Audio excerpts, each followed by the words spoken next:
दोस्तों अपनी ज़िंदगी भर की आप कितनी प्लानिंग कर लेते हैं। हम अपनी ज़िंदगी भर की ज़िंदगी के साथ भी ज़िंदगी के बाद भी कितनी प्लानिंग हम और आप कर लेते हैं। ऐसा होगा वैसा होगा और शायद बहुत कुछ हो भी जाता है हमारी जैसा सोचते हैं वैसा। दोस्तों इस प्लानिंग में हम कहीं न कहीं स्पिरिचुअलिटी को भूलते जा रहे हैं, क्योंकि हमारे पास इतना काम है। सुबह उठने के बाद रात में सोने तक बीच में विश्राम तक का समय नहीं होता। हम लगातार काम करते रहते हैं, भागते रहते हैं, दौड़ते रहते हैं, कुछ ना कुछ अच्छा करने के लिए, अपने लिए, अपनों के लिए, सब अपनों के लिए। तो आप और हम बोलेंगे बहुत सारी प्लानिंग ज़िंदगी में है जो एग्ज़ीक्यूट करता रहता हूँ, एग्ज़ीक्यूट करती रहती हूँ। कभी जैसा मैं चाहता हूँ, जैसी प्लानिंग मैंने की है वैसे हो जाता है, कभी-कभी नहीं भी होता।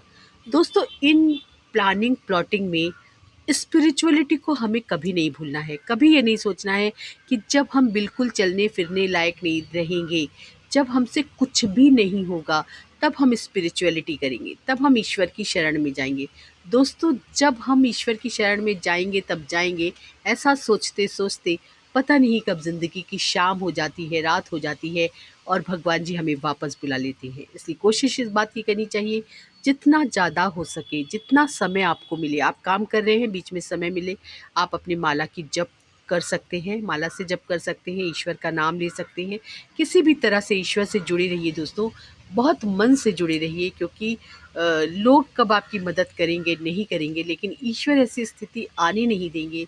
अगर आप उनसे जुड़े रहते हैं, उन्हें अपनी प्रॉब्लम्स बताते रहते हैं, भगवान जी मुझे बचा लीजिए, मैं इस अड़चन में हूँ, इस तरह के जब हम संवाद अपने ईश्वर के साथ, अपने इष्ट देव के साथ करते रहते हैं। दोस्तों यहाँ फिर मैं याद दिलाती हूँ, ये मैटर नहीं करता हम किस धर्म और जाति के हैं। आपके जो भी इष्ट देव हैं उनकी पूजा आराधना करते रहिए, उनसे जुड़े रहिए। जिस तरह से आप अपने सभी लोगों के साथ जुड़े रहते हैं, अपनी प्रॉब्लम्स को सॉल्व करने की विनतियाँ करते रहते हैं, और वो सारी प्रॉब्लम छोटी से बड़ी होती चली जाती हैं और सॉल्व तो कभी होती ही नहीं। लेकिन अगर आप अपने ईश्वर से, अपने रब से, अपने गॉड से जुड़े रहेंगे, तो निश्चित ही आप देखेंगे सिर्फ़ आपकी प्रॉब्लम सॉल्व ही नहीं होंगी, गायब हो जाएँगी।